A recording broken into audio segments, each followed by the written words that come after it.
नगरी मोहल्ला, वहाँ के जो बरियल प्लेस है वहाँ पे भी एनक्रोचमेंट है। आप नालवा, एक जगह पड़ती है सिटी से मे बी 3 किलोमीटर्स तक होगी, वहाँ पे भी ये एनक्रोचमेंट है। आप अकरमाबाद, वो भी सिटी में है, वहाँ पे भी ये एनक्रोचमेंट है। घट, भदरून, आरनोड़ा, शाही और बाड़ी, उनका क्रेमेशन ग्राउंड जो है वहाँ पे भाई साहब एनक्रोचमेंट करके रखी है। एक पॉलिटिकल लीडर है, उस लीडर ने वहाँ पे पाइप्स, अपनी पाइप्स जो हैं वो मोटर लगा के लिफ्ट की है इसके लिए, क्रशर के लिए। वो तो बिल्कुल एनक्रोचमेंट ट्रेसपास कर रखी है उस आदमी ने, और हिंदुओं की भावनाओं के साथ जो है वो खुलेआम खेल रहा है। ब्यूरोक्रेट, उस लेवल के ऑफिसर, रेवेन्यू ऑफिशियल, उस एनक्रोचमेंट में उनकी जो है इन्वॉल्वमेंट है। वहाँ पे कुछ घर बने हुए हैं, वो एडमिनिस्ट्रेशन की कनाइवेंस से बने, और खालसा सरकार में वो जो मकान बने हुए हैं, और उनमें से एक रेवेन्यू डिपार्टमेंट का ड्राइवर भी है। मैं कहता हूँ कि पॉलिटिकल लीडर कैसे इन लोगों में जाते हैं और कहते हैं कि हम आपके मसीहा हैं, जो लैंड ग्रैबर हो। अगर वो बाद में पावर में आएगा, फिर पावर में आने के बाद वो क्या हालत करेगा, उसके बारे में सोचना चाहिए हमारे समाज को। नमस्कार, मैं हूं अमित और इस वक्त मैं मौजूद हूं पुलडोडा में। आप देख सकते हैं कि हम चंद्रभागा जो नदी है उसके किनारे खड़े हैं, और मेरे पीछे जो आप देख पा रहे हैं वो ठीक वही क्रेमेशन ग्राउंड है जहां कुछ दिन पहले मैंने एक स्टोरी की थी, जब गलगिंदर में एक एक्सीडेंट हुआ और उस एक्सीडेंट में एक परिवार के 4 लोगों की मृत्यु हुई, और उसके बाद उनका संस्कार करने के लिए, उनकी चिताओं को अग्नि देने के लिए इसी क्रेमेशन ग्राउंड पे उन्हें लाया गया। लेकिन बड़े दुख की बात थी कि यहाँ पे ये क्रेमेशन ग्राउंड तैयार नहीं था। उसके बाद क्या हुआ वो मैंने पूरी बात जो है उस अपने पहले की वीडियो में बताई हुई है, फिर उसके बाद उसको फॉलो अप किया। आज ये क्रेमेशन ग्राउंड खाली है, थोड़ा सा खाली किया गया है, कंपनी ने अपना माल डंप रखा हुआ है वहाँ पे, लेकिन जगह खाली है। आज हम डिस्ट्रिक्ट डोडा में चन्हाब के जो राइट बैंक या लेफ़्ट बैंक के आसपास में जो जितने भी क्रेमेशन ग्राउंड्स हैं उनकी क्या स्थिति है, वो किस कंडीशन में है और उनके हालत कैसी है, आज हमारे साथ मौजूद हैं भारतीय जनता पार्टी के जो चीफ स्पोक्स पर्सन है एडवोकेट रमन प्रदीप ठाकुर जी। इन्हीं से हम बात करेंगे और इस इन क्रेमेशन ग्राउंड की जो स्थिति है, जो कंडीशन है, उनके बारे में बात करेंगे। प्रदीप जी, आपका स्वागत है। और आप सबसे पहले बताइए कि कैसे देखते हैं उस दिन जो हुआ वो नहीं होना चाहिए था लेकिन वो हुआ, उसके बाद की क्या कंडीशंस आपने ऑब्जर्व की हैं अपने आसपास के क्रेमेशन ग्राउंड्स में? देखिए अमित जी, धन्यवाद। आपका जो चैनल है, आपके चैनल के माध्यम से आपने 2 बार स्टोरी जो है क्रेमेशन ग्राउंड की चलाई। बड़े दुर्भाग्य की बात है कि पिछले हफ्ते एक एक्सीडेंट होता है, उस एक्सीडेंट में एक ही परिवार के 4 लोग जो हैं उनकी मृत्यु होती है। उसके बाद बड़ा दुर्भाग्य ये होता है कि उनको जब लास्ट फ्यूनरल्स राइट्स के लिए स्पॉट पे लाते हैं, क्रेमेशन ग्राउंड जो इलाका शिवा, सुहांडा, केलौद वगैरह का पड़ता है, जब यहाँ पे उन डेड बॉडीज़ को लाया जाता है, यहाँ परिस्थितियाँ ऐसी थी कि जो क्रेमेशन ग्राउंड का प्लेटफॉर्म था वह एनक्रोच था। वहाँ पे debris RNC company infrastructure limited जो है, जिसने नेशनल हाईवे का काम पकड़ा हुआ है, उन्होंने वहाँ पे अपना डंपिंग मटेरियल उस क्रेमेशन ग्राउंड पे डाल रखा था। जबकि ऐसी स्थिति हुई कि वो डेड बॉडीज़ उनके साथ ऐसी इनडिग्निटी हुई कि 1.5 घंटे तक, मुझे लगता है 1.5 घंटे तक ग्राउंड पे पड़ी रही। उसके बाद किसी तरीके से ये जेसीबी वगैरह आया और स्पॉट को जो वहाँ पे थोड़ा सा क्लियर किया और प्लेटफॉर्म बना के उसके बाद जो डेड बॉडीज़ का अंतिम संस्कार हुआ। देखिए, हमारी हिंदू परंपरा के अनुसार जो है मृत्यु के बाद जो शरीर जो है वो 5 तत्वों में मिल जाता है। आप अग्नि, वायु, आकाश, पृथ्वी और जल। और यहाँ पे अगर आप उस वक़्त कंडीशन देखते तो बहुत परिस्थितियाँ जो है अलग थी, बदली हुई थी। क्रेमेशन ग्राउंड पे जो है एनक्रोचमेंट कर रखी है, ट्रेसपास कर रखा है इन लोगों ने, और आपको क्रिमेशन ग्राउंड कहीं भी ग्राउंड पे नज़र नहीं आएगा। जी। अब इसमें मुझे लगता है कि ज़िम्मेदारी हम लोगों को भी लेनी पड़ेगी, क्योंकि अगर हम लोग अवेयर नहीं होंगे कि हमारे क्रिमेशन ग्राउंड के साथ क्या हो रहा है। चलो यहाँ पे तो कंपनी ने उसके बाद जी अमित जी, ये तो उन परिवारों के लोगों से पूछे कि उन पे क्या ठेस पहुंची। एक तो उनके परिवारों के जो लोग जो हैं वो बिछड़ गए, और बिछड़ने के बाद जो उनके सेंटिमेंट्स हर्ट हुए हैं, उनके ही सेंटिमेंट्स हर्ट नहीं बल्कि पूरे हिंदू समाज के सेंटिमेंट्स जो हैं हर्ट हुए हैं। और ये ट्रेसपास, ये क्रिमिनल एक्ट है, और ऐसे जैसे लोगों को जो है बख्शना नहीं चाहिए।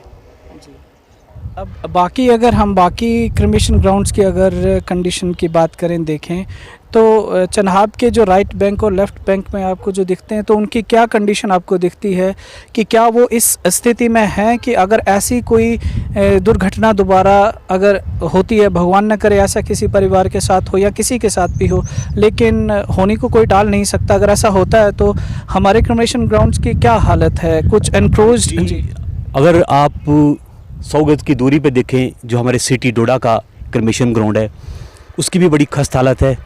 समर जब हुआ यहाँ पे बगलियार प्रोजेक्ट में, उसके बाद उस क्रिमेशन ग्राउंड की भी हालत बड़ी वर्स्ट है।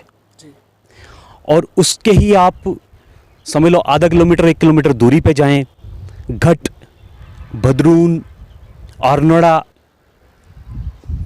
शाही और बाड़ी, उनका क्रिमेशन ग्राउंड जो है वहाँ पे भाई साहब एनक्रोचमेंट करके रखी है। एक पॉलिटिकल लीडर है, उस लीडर ने वहाँ पे अपनी पाइप्स जो हैं वो मोटर लगा के लिफ्ट की है इसके लिए, क्रशर के लिए। वो तो बिल्कुल एनक्रोचमेंट ट्रेसपास कर रखी है उस आदमी ने, और हिंदुओं की भावनाओं के साथ जो है वो खुलेआम खेल रहा है। तो नहीं, इसके खिलाफ क्या मतलब ये हिंदू समाज को इसके बारे में पता नहीं कि उनके क्रिमेशन ग्राउंड्स के साथ क्या हो रहा है, तो वो उसका पता नहीं करते हैं, या क्या लगता है कि किस स्थिति में है हिंदू समाज, किस मनस्थिति में? देखिए, हिंदू समाज जो बड़ा टॉलरेंट समाज है, थोड़ा सा इंटॉलरेंट हो जाए तो फिर दूसरों को भी लगता है ये आज वायलेंट हो गए, इन्होंने गलत किया। मुझे लगता है वहाँ के लोग भी जो हैं इन परिस्थितियों के लिए ज़िम्मेदार हैं, उनको आना चाहिए, प्रशासन से बात करनी चाहिए। और मैं कह रहा हूँ यहाँ की जो लोकल एडमिनिस्ट्रेशन, उनकी कनाइवेंस से जो वहाँ पे इंक्रोचमेंट हुई है, मुझे लगता है वहाँ की इस सिटी में जो है ब्यूरोक्रेट, उस लेवल के ऑफिसर, रेवेन्यू ऑफिशियल, उस एनक्रोचमेंट में उनकी जो है इन्वॉल्वमेंट है।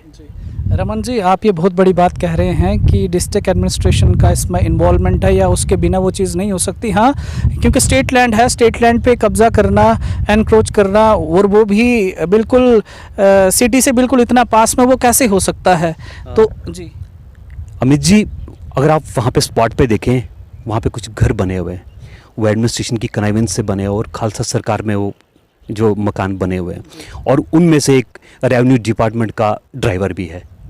जब तक एडमिनिस्ट्रेशन की कनाइवेंस ना हो, जब तक उनके हाथ जो क्या कहते हैं ना हो, तब तक ये चीज़ें जो हैं ऐसे नहीं बनती हैं, रातों रात नहीं बनती, रातों रात एनक्रोचमेंट नहीं होती है।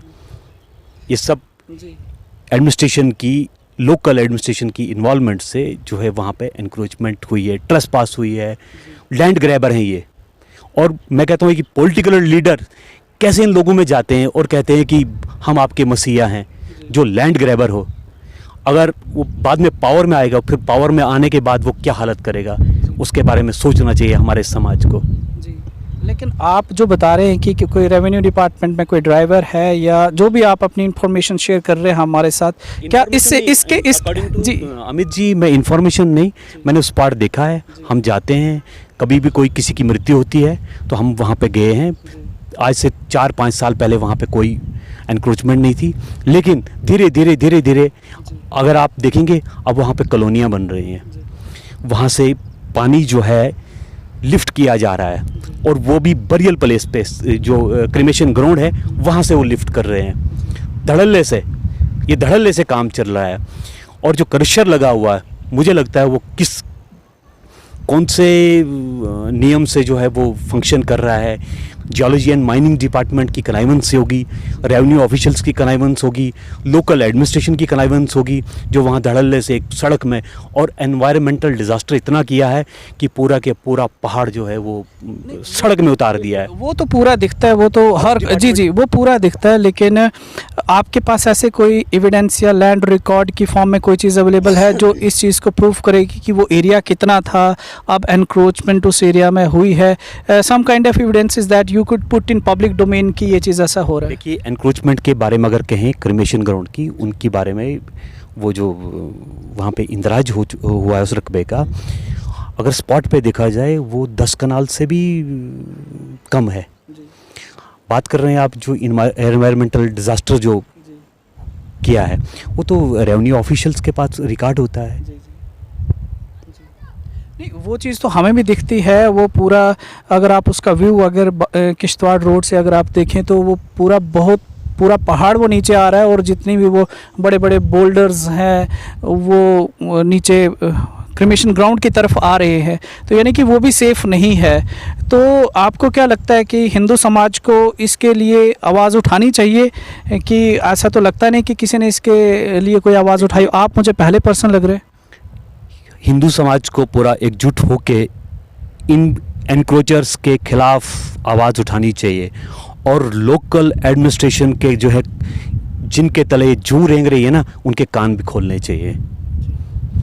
ये सिर्फ क्रिमेशन ग्राउंड की बात नहीं, शिशु समाधि वो भी बच्चों के जो है क्रिमेशन ग्राउंड होता है, बरियल प्लेस जिसको बोलते हैं हम, वहाँ पे भी भाई साहब एनक्रोचमेंट है। ये किस जगह स्पॉट लोकेशन बताइए? स्पॉट लोकेशन मैं बताता हूँ, नगरी मोहल्ला, वहाँ के जो बरियल प्लेस है वहाँ पे भी एनक्रोचमेंट है। आप नालवा एक जगह पड़ती है सिटी से मे बी 3 किलोमीटर्स तक होगी, वहाँ पे भी ये एनक्रोचमेंट है। आप अकरमाबाद, वो भी सिटी में है, वहाँ पे भी ये एनक्रोचमेंट है। ये जो लैंड ग्रेबर्स, ये एनक्रोचमेंट, और इनको अपने भगवान का भी खौफ नहीं है कि एक जहाँ पे लास्ट राइट्स, फ्यूनरल्स जो भी हैं वो चीज़ें होती हैं, उसके बाद इन लोगों को पता होने के बावजूद भी उस जगह को एनक्रोच करें, तो भगवानी। जी। अब ये तो देखिए, ये एक माध्यम है जिसके थ्रू आप पब्लिक डोमेन में इस इंफॉर्मेशन को हम शेयर कर रहे हैं, और लेकिन ये कोई मीडियम जस्टिस का नहीं बनता है। जस्टिस का मीडियम एक लीगल है, तो लीगल प्रोसेस फॉलो किया है सिस्टम, मतलब आप लोगों ने, या लीगल सिस्टम के थ्रू आप चले हैं? कई गांव के लोगों ने जो है, आरनोड़ा वगैरह के लोगों ने, उन्होंने लीगल सिस्टम जो है, लीगल रेमेडी जो है वो अप्लाई किया था, लेकिन वहाँ से उनको रिलीफ नहीं मिला। तो आज आपके माध्यम से जो पूरे लोगों को पता, आप 2 बार इस क्या कहते हैं स्टोरी आपने कवर की है, आपके थ्रू भी मुझे पता लगा, मैंने खुद भी यहाँ पे स्पॉट पे देखा। तो जैसे आप लीगल क्या कहते हैं बैटल की बात कर रहे हैं, देखिए लीगल बैटल ये है, ये क्रिमिनल ट्रेसपास है, आरएनसी है, चाहे कोई पॉलिटिशियन है जिसने एनक्रोच किया है, 295 का भी ऑफेंस बनता है, 295 IPC, 297 insult hurting sentiments of, जो भी जिसके भी सेंटिमेंट्स हर्ट होते हैं सर, किसी भी समुदाय से हो, तो ये ऑफेंस है, बहुत बड़ा जुर्म है। और मेरा आपके मीडियम से मैं आपको बताना चाहता हूँ कि इसमें जो है एक क्राइम इन्वेस्टिगेशन होनी चाहिए, क्राइम ब्रांच को जो है इन्वेस्टिगेशन हैंड ओवर, और पूरे तथ्य जो हैं ये खुल के सामने आ जाएंगे पब्लिक में। सो व्यूअर्स, जो चीज़ें भी एडवोकेट रमन प्रदीप द्वारा रखी गई हैं सामने, ये कोई नई चीज़ ये नहीं बता रहे हैं कि ये कोई नई चीज़ मैं शेयर कर रहा हूँ। ये चीज़ें पिछले कई सालों से हो रही हैं, लेकिन उसका रिज़ल्ट जो हमें ग्राउंड में वो दिखता नहीं है। शिशु समाधि की बात की इन्होंने कि शिशु समाधि का जो एरिया नगरी में है उसको भी एनक्रोच किया गया है, लेकिन जब लीगल प्रोसेस से मैंने पूछा कि लीगल प्रोसेस फॉलो किया है कि नहीं, तो वो भी किया है, लेकिन कुछ नहीं बना। उसकी वजह से आज ये बात कर रहे हैं और आपके बीच में रख रहे हैं। अब उम्मीद हम यही कर सकते हैं कि डिस्ट्रिक्ट एडमिनिस्ट्रेशन इसके ऊपर संज्ञान लेगी। जैसे इन्होंने कहा कि इसके ऊपर एक पूरी इन्वेस्टिगेशन की जाए और उसमें अच्छे अच्छे लोगों को रखा जाए जो सीरियस हो और किसी केस को लॉजिकल कंक्लूजन तक लेके जाए, और जो भी चीज़ होगी वो पब्लिक डोमेन में आनी चाहिए। और जिन जगहों के साथ लोगों के सेंटिमेंट्स जुड़े हुए हैं उन जगहों को हमें इन सब चीज़ों से दूर रखना चाहिए। कोई भी जो भी स्टेट लैंड है उसको एनक्रोचमेंट की ज़िद में नहीं आने देना चाहिए।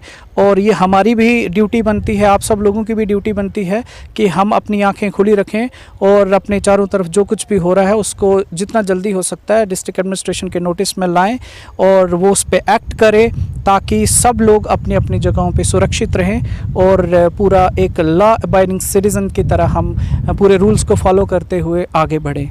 जय हिंद, जय भारत।